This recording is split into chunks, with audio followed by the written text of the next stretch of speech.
Hey everyone, welcome back to Life with Dr. Trish. On this channel, we talk about life, history, family, legacy, and the stories that make us stop and think. Today, I want to tell you a Titanic story many people have never heard, one that deserves to be remembered just as much as any other. This is the story of Joseph Philippe Lemercier Laroche, the only known black passenger aboard the Titanic. He was not just a name on a list. He was an engineer, a husband, and a father who was chasing a better life for his family. And once you hear his story, it's one that will stay with you.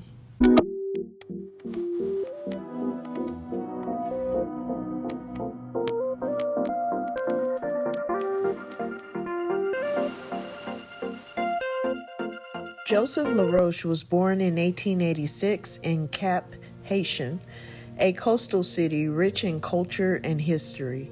He came from an educated and well-established Haitian family. At the time, Haiti was a nation full of pride, but it was also facing political instability, economic challenges, and ongoing power struggles.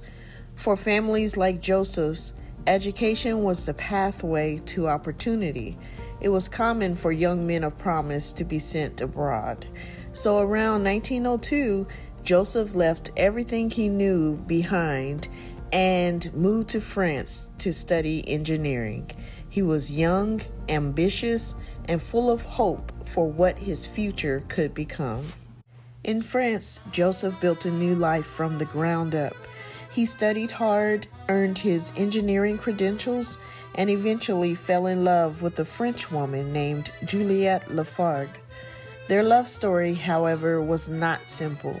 Interracial marriage at the time was rare and often met with prejudice, but they chose each other anyway. Together they had two daughters, Simone, who was just 3 years old, and Louise, who was close to 2. And at the time of this journey, Juliette was pregnant with their third child.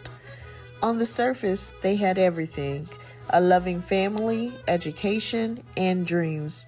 But beneath it all, Joseph faced a harsh reality. Despite being highly educated, he struggled to find stable work. Opportunities were limited, and discrimination likely played a major role. So the couple made a life-changing decision. They would leave France and return to Haiti, where Joseph hoped to build the life he had always imagined. Originally, the family had booked passage on another ship, the SS France. Joseph's mother sent first-class tickets for the young family to travel to Haiti, but there was one rule Joseph simply could not accept. Children were not allowed to dine with their parents and had to stay in a nursery. For Joseph, that was non-negotiable. He was not willing to be separated from his daughters, not even for meals. Joseph's youngest daughter, Louise, had been born premature and had been sick for the first several months of her life. The young parents wanted to protect their young daughters. So Joseph made a decision that would unknowingly change everything. He canceled the SS France tickets and booked passage on the RMS Titanic instead. The Laroche family traveled as second-class passengers, a level that offered comfort, dignity, and a respectable experience. The RMS Titanic offered 3 classes on the ship: first class, second class, and third class, and ticket prices varied widely. Tickets for the Laroche family likely cost $150 to $200 total, approximately 10 to 20% of a full year's income, a significant amount of money in 1912. This is equivalent to $4,500 through $6,500 today. Their cabin was private and clean. The food was well prepared and served in a dining room reserved especially for second-class passengers. There were shared bathrooms with indoor plumbing and pleasant social areas where families could gather. However, this was not a luxury vacation. This was an investment in a new beginning. Before boarding, there was a quiet, almost tender moment at the train station. A friend gifted the girls balloons. At one point, one floated into the sky, and little Louise began to cry. The friend quickly bought her another balloon. It was a small moment, but one that would later feel incredibly meaningful, because that goodbye at the station would be their last. They met another family, the Mallets, who were also from France. They were so happy to have another couple who spoke the same language as them. The Mallets also had a young son close to Louise's age, whose name was Andre. Two families sitting together, talking, laughing, and dreaming about what awaited them across the ocean. The Laroche family boarded the Titanic in Cherbourg, stepping onto what was believed to be the safest, most advanced ship in the world. But even here, Joseph could not fully escape prejudice. Some passengers made racist remarks toward him. Even in a place filled with elegance and opportunity, he was reminded that he did not fully belong. During the voyage, Juliet wrote a letter home. She complimented the ship's design, stating, "If you could see this monster, our tender looked like a fly compared to her." She described their comfortable cabin, saying, "We have 2 bunks in our cabin, and the 2 babies sleep on a sofa that converts into a bed." She described the joyful laughter of children, the sound of music drifting through the ship, and the calm, endless sea stretching in every direction. She said, "The boat set out when we were eating, and we could not believe she was moving. We are less shaken than in a train. We just feel a slight trepidation. The girls ate well last night. At the moment, they are strolling on the enclosed deck with Joseph. Louise is in her pram, and Simone is pushing her. Yesterday, they both were running after a gentleman who had given them chocolates. I am writing from the reading room. There is a concert in here near me, 1 violin, 2 cellos, 1 piano. The sea is very smooth. The weather is wonderful. If you could see how big this ship is, one could hardly find the way back to one's cabin in the number of corridors." To Louise and the other passengers on the Titanic, everything felt peaceful, normal, hopeful. Louise had no idea how quickly everything would change. It was the Titanic's first trip. There would not be a second. Sunday, April 14th, 1912, was a beautiful day at sea. Many attended church service on the ship. Passengers strolled along the decks. Children played, conversations flowed easily, and the air felt calm and still. The Laroche family woke up in their private cabin. They freshened up using wash basins. They ate breakfast in the second-class dining room. It was relaxing and felt hopeful. At lunchtime, they ate as a family in the second-class dining room again. Meals were well prepared and filling. Passengers dressed nicely, even during the day. There was music, games, and rest.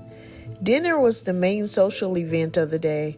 After dinner, the family returned to their cabin and put their young children to bed, and Joseph and Juliet, feeling hopeful about their future, looked forward to their new life together as a young family in a new country.